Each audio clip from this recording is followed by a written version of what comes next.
सोचिए, क्या हजारों साल पुरानी कोई एक बात आज की सबसे बड़ी मुश्किल का हल बन सकती है? बिल्कुल। आज हम गीता के एक ऐसे ही शक्तिशाली विचार को समझने वाले हैं जो हमें साहस से लड़ना सिखाता है। ये एहसास तो हम सबको कभी ना कभी होता ही है ना? किसी मुश्किल काम से, किसी कठिन बातचीत से बस पीछे हट जाने का मन करता है।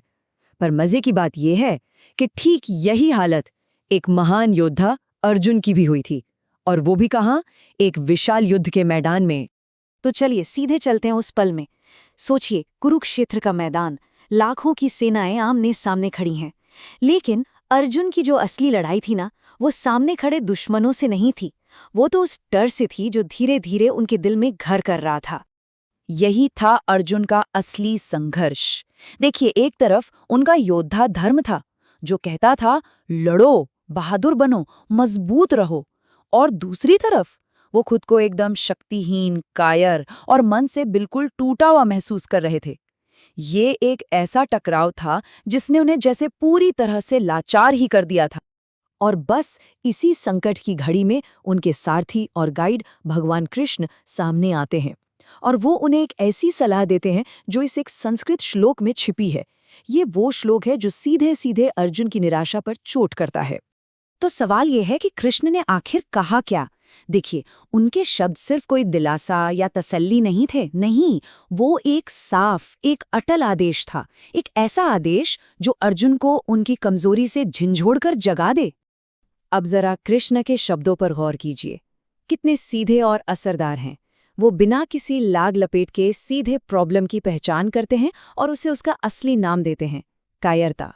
वो इसे कोई और मीठा नाम देकर छुपाने की कोशिश नहीं करते, बल्कि सीधे सीधे जड़ पर वार करते हैं।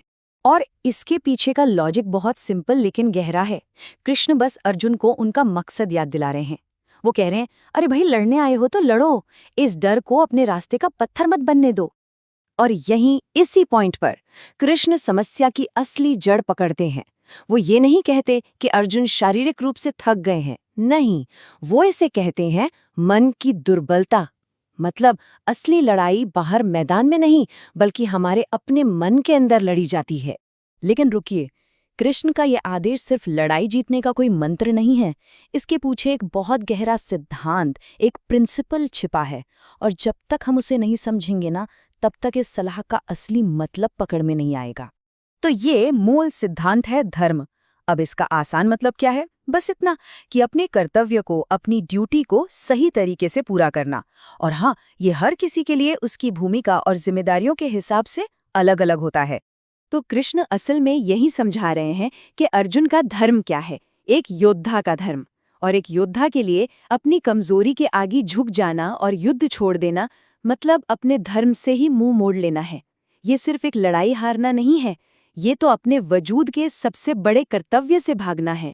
चलिए, अब उस प्राचीन युद्ध के मैदान से निकलते हैं और सीधे आते हैं अपनी आज की दुनिया में। क्योंकि ये जो ज्ञान है ना, ये सिर्फ योद्धाओं के लिए नहीं था, ये हम सब के लिए है। तो आज के ज़माने में हमारी लड़ाइयाँ क्या हैं? अरे, ये कुछ भी हो सकता है। ऑफिस का कोई मुश्किल सा प्रोजेक्ट, कोई पर्सनल गोल जिसे हासिल करना है, कोई ऐसा नैतिक फैसला जिसे लेना मुश्किल लग रहा है, या फिर बस अपने किसी डर पर काबू पाना। तो इस पूरी बातचीत का सार क्या है? यही कि हमारी जो भी चुनौतियां हैं, उनका सामना पूरी ईमानदारी और भीतरी ताकत से किया जाए।